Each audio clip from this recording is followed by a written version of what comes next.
colegas, membros da mesa já nomeados aqui, familiares, pais, amigos e demais convidados aqui presentes, boa noite.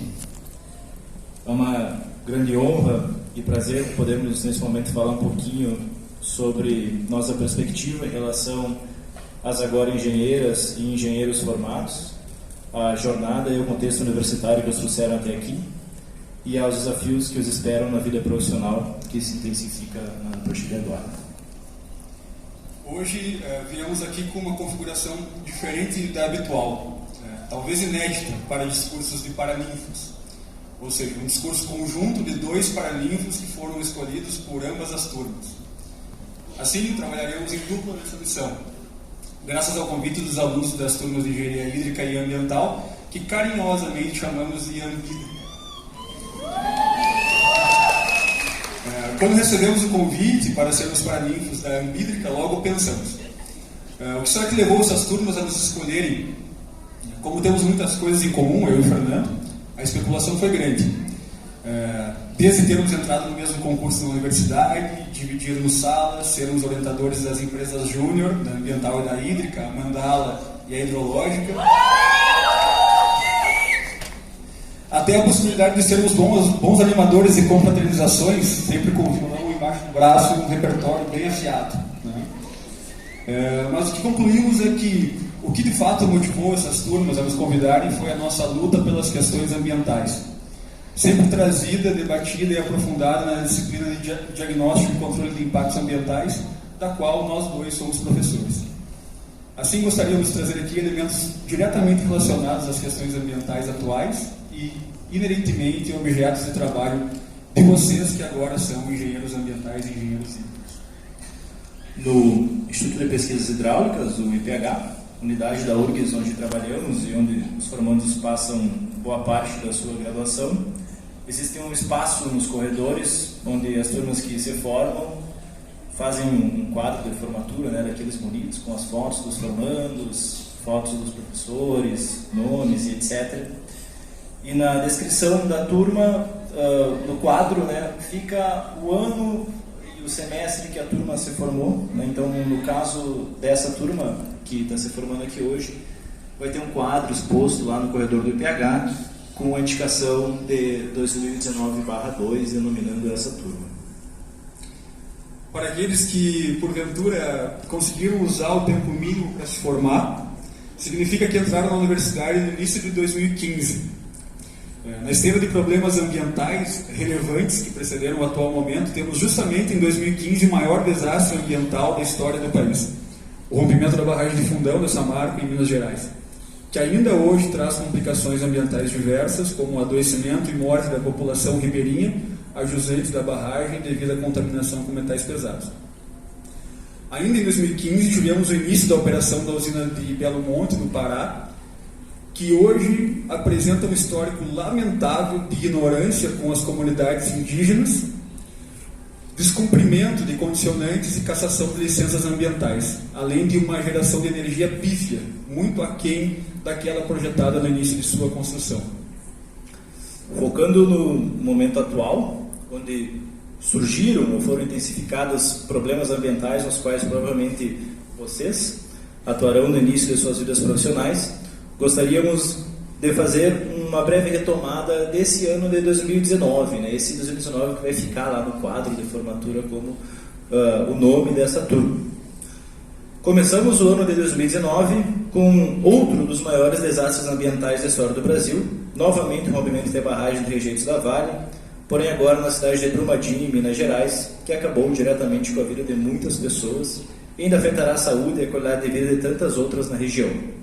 Somado a isso, as chuvas fortes que assolaram o estado de Minas Gerais no início deste ano, com inundações e movimentos de massa, remobilizaram rejeitos das barragens rompidas de Mariana e Brumadinho, trazendo novamente problemas de contaminação por metais pesados e morte de ecossistemas aquáticos.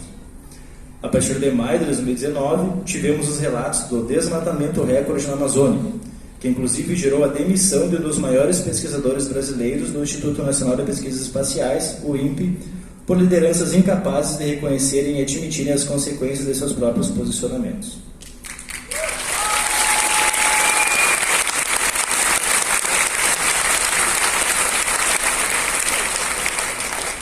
E juntamente com os desmatamentos, tivemos extensas queimadas registradas na Amazônia e na região do Pantanal brasileiro, que resultaram diretamente no agravamento de 3 dos maiores problemas ambientais globais atuais, sendo eles a perda de espécies, o empobrecimento do solo e também a redução da qualidade do ar das regiões longínquas.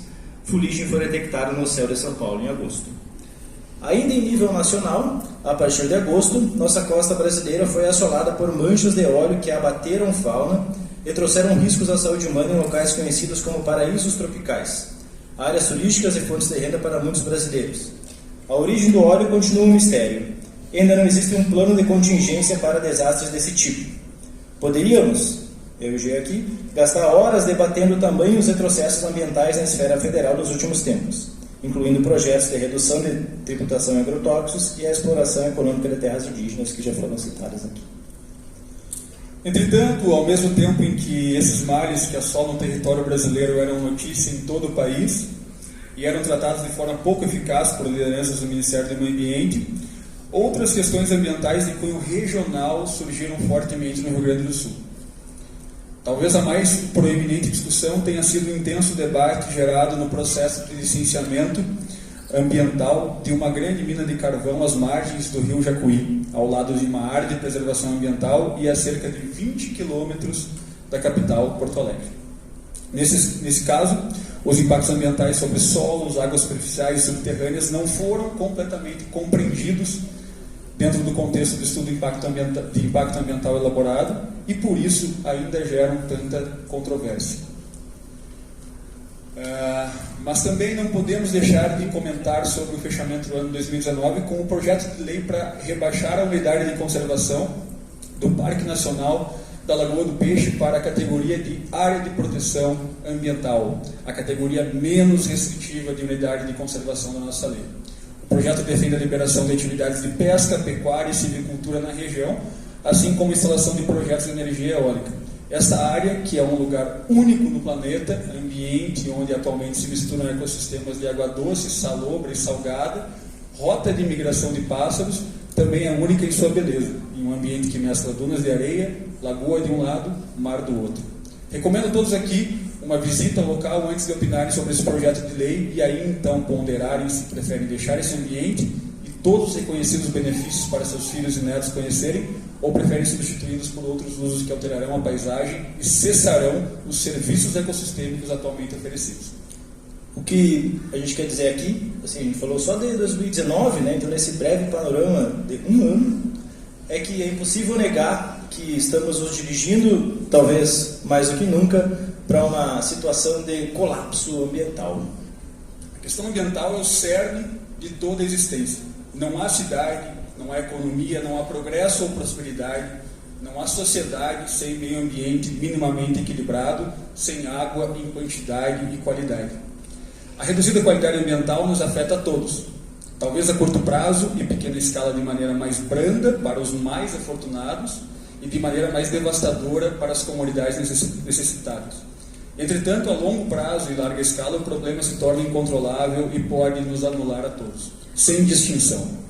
Nesse caso, de fato, estaremos aniquilando não somente nossa geração, mas também as subsequentes. Bom, para quem não entendeu o que significa o que a gente está falando até agora, eu vou pedir permissão por um pequeno momento para usar um exemplo do cinema. O filme mais premiado do Oscar de 2019 se chama Parasita, e eu vou tentar evitar spoilers, tá? Para não estragar a experiência de quem não foi no cinema ainda, mas eu quero aproveitar o gancho, né? A gente está em 2019, foi em 2019, e esse filme conta a história de duas famílias, uma muito rica e outra muito pobre, que vivem na mesma cidade. Em um dado momento, durante o filme, acontece uma grande tempestade, muita chuva torrencial. Nessa hora, a família que é mais abastada, mais rica, é obrigada a cancelar os seus planos do acampamento que eles iam fazer durante o final de semana, e o filho mais novo, pelo menos para ter uma diversão nesse dia, né, ele passa a noite numa barraca impermeável no pátio da casa dele. Já ao mesmo tempo, a família que é mais pobre, ela vê a sua casa sendo invadida pela água, né, ela perde todos os seus pertences, esgoto entra dentro da casa e esgoto sai pelo vaso sanitário que está sob pressão por causa da água.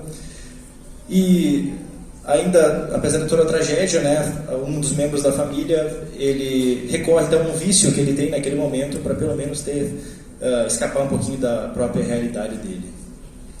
Mas isso é cinema, isso não é vida real. É cinema, exceto pelo fato de que menos da metade da população brasileira tem coleta de esgoto e em muitos casos temos o esgoto cloacal associado ao sistema de drenagem urbana, escoando pelas ruas e invadindo as casas em eventos chuvosos, como visto recentemente em Minas Gerais. Menos da metade da população brasileira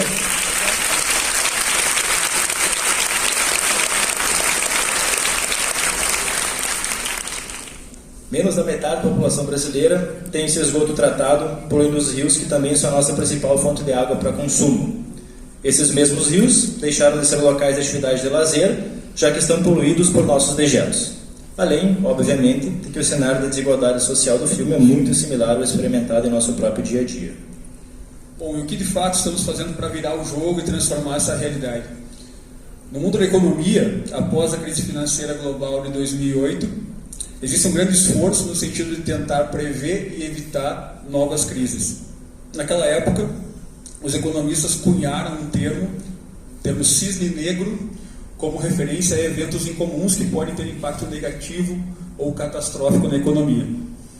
Há algumas semanas, o Bank for International Settlements, sediado na Suíça, publicou o livro The Green Swan, o Cisne Verde. Nesse livro, introduz-se a ideia de que eventos extremos como temporais, inundações, incêndios, furacões, chamados de cisne verde, estão aumentando sua frequência e magnitude, devido principalmente às mudanças climáticas, o que traz grandes custos financeiros relacionados não só às pessoas diretamente afetadas, mas também às questões de mercado, como interrupções na produção, destruição física de fábricas, aumentos repentinos de preços, entre outros. Pessoas, empresas, países, instituições financeiras podem ser afetados. Muitas vezes, os eventos negativos nem sequer podem ser totalmente mensurados. Ou seja, a questão ambiental também é uma das principais preocupações para o equilíbrio da economia global. Percebam que os problemas ambientais que vivemos possuem um custo alto para a nossa sociedade. E esse custo é mais alto ainda em uma sociedade desigual como a nossa. Os problemas ambientais ampliam terrivelmente problemas sociais. E não bastando o sofrimento do próximo, aumentam mais e mais problemas associados com violência, saúde, vícios, etc., para todos que vivem nela. E onde, afinal, entram nossas engenheiras e engenheiros ambientais e hídricos recém-formados nesse cenário? Bom, eles entram aqui. Todos os problemas que acabamos de relatar, todos os impactos ambientais, os conflitos que são inevitavelmente insustentáveis, são questões a serem enfrentadas pelos engenheiros e engenheiras ambientais e hídricos que se formam nessa universidade, formaram recentemente, que estão se formando aqui hoje e que se formarão nos próximos anos. Afinal, esse é o nosso momento de assumirmos o protagonismo profissional. Prezados formandos, vocês têm muitos desafios pela frente, seja no trabalho para desenvolverem novos e melhores projetos, cada vez mais sustentáveis, ou para prevenir impactos ambientais em empreendimentos diversos, ou para limpar toda essa bagunça a que nosso ambiente está sendo submetido, ou ainda simplesmente para mudar o seu próprio comportamento e das pessoas ao seu redor para uma conduta ambientalmente mais consistente. Vocês foram educados aqui na URGS para desenvolver competências para lidar com problemas na área de saneamento, recursos hídricos, hidráulica, irrigação, água subterrânea, desastres naturais, recuperação de áreas degradadas, sedimentos, avaliação de impactos ambientais, resíduos sólidos, entre tantas outras áreas aí que vocês estudaram. E nutrimos enorme expectativa em vocês a partir de agora. Esperamos que vocês sejam grandes engenheiros. Aos familiares, gostaríamos de aproveitar esse momento para prestar o nosso agradecimento por terem confiado seus filhos a nós, para que aqui eles pudessem desenvolver seus estudos em uma das universidades tão exigentes como é a URGS.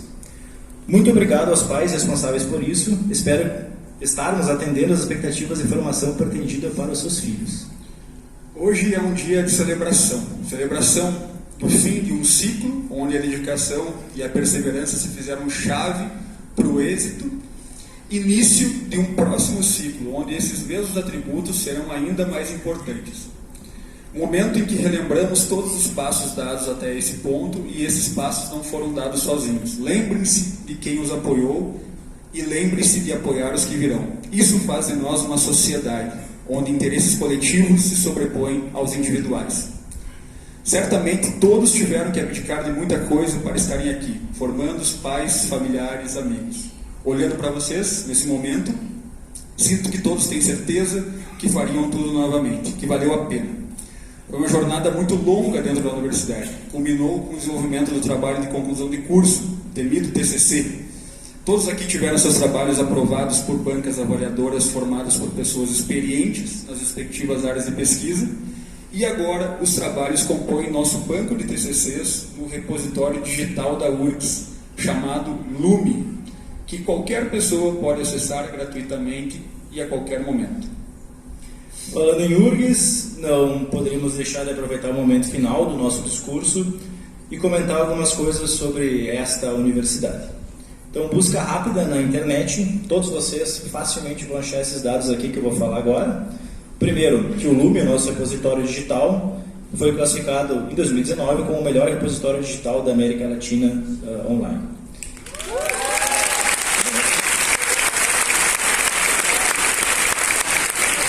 A URGS está entre as 20 melhores universidades da América Latina, segundo o QS World University Ranking, produzido pelo Reino Unido.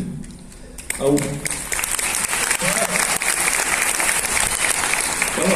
URGS está entre as 10 melhores universidades da América Latina, segundo o ranking da revista britânica Times. A URGS ocupa, na edição 2019 do ranking da Folha, o jornal, a colocação de 5ª melhor universidade do país. A URGS está entre as 500 melhores universidades do mundo, segundo a edição 2019 do Academic Ranking World Universities de Xangai, que lista as 1000 melhores do mundo. Vamos lá. E agora o grande final, A URGS é a melhor universidade federal do país em avaliação do MEC pelo 8º ano consecutivo.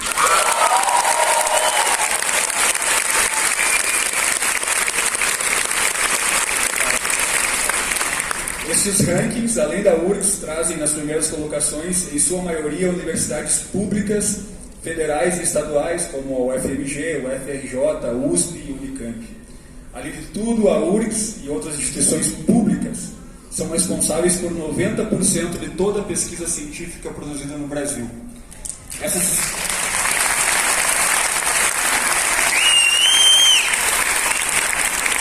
Essas instituições públicas são patrimônio de toda a sociedade brasileira. São locais de excelência e nós gostaríamos de dizer que sentimos muito orgulho por isso.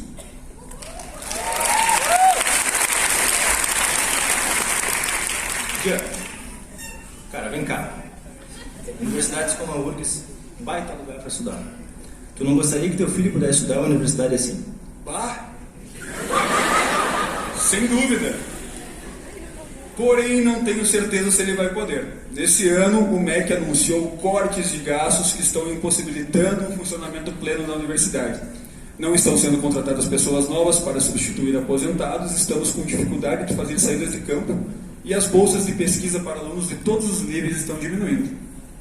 Mas, Jean, nós fizemos mestrado e doutorado com bolsa de estudo, eu e tu. Os professores e alunos meus também só puderam fazer sua pós-graduação graças a esses financiamentos. Como ficará a situação da pesquisa? Bom, Fernando, a situação da pesquisa talvez ainda mais precária, muito delicada. No próprio PH, nunca tivemos tantos alunos de pós-graduação sem bolsa para se dedicar à pesquisa.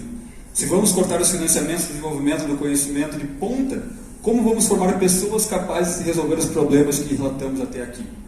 Vamos contratar pessoas de outro lugar?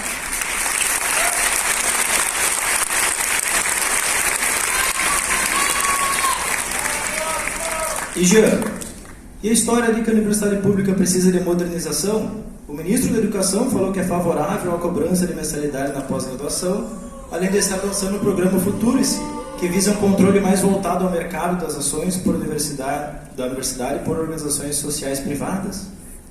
Bom, tenho minhas dúvidas se isso vai dar certo.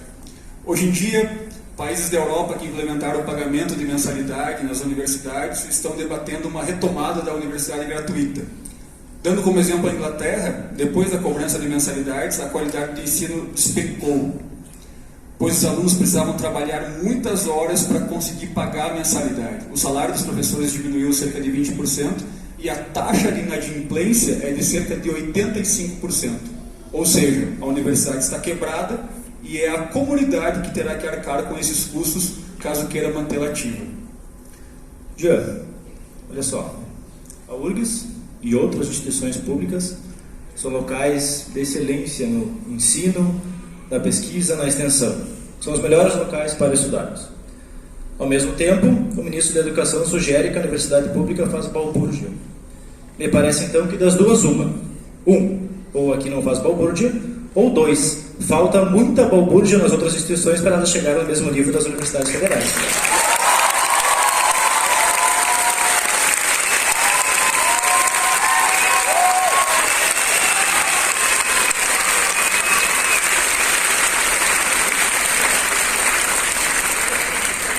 Caros colegas, convidados e afiliados, nesse pequeno diálogo, nessa interpretação, nós levantamos alguns pontos que têm nos afligido aqui na URGS. Quisemos tocar nesse ponto em nosso discurso porque acreditamos que fomos escolhidos para estar aqui hoje, não pela nossa omissão em relação a temas tão importantes como educação e meio ambiente, mas sim pelo nosso posicionamento perante o que acreditamos ser importante para o futuro das próximas gerações, perante os ideais que hoje permitiram que vocês estivessem aqui recebendo esse diploma. Não estamos falando apenas da universidade, mas também do nosso futuro ambiental, social, cultural e econômico. Quem critica a universidade pública como a URGS ou está tremendamente mal informado ou está deliberadamente desinformando a população sobre o tema. Nós, como professores da universidade, estamos nos sentindo isolados, sozinhos perante o Ministério da Educação, que deveria ser o órgão que defende a educação e a universidade. Entretanto, vocês alunos, os que ainda estão na universidade e os que hoje estão se formando, não precisam se sentir dessa forma, isolados, porque podem contar com a comunidade da URGS que permitiu essa formação. E essa equipe, incluindo nós dois, vai sempre esperar que vocês sigam trabalhando, se desenvolvendo e sendo cada vez melhores. Ao estudarem na URGS, vocês contraíram, voluntária ou involuntariamente, uma dívida com toda a sociedade brasileira. E no mínimo agora, vocês possuem a obrigação de nos superar. Serem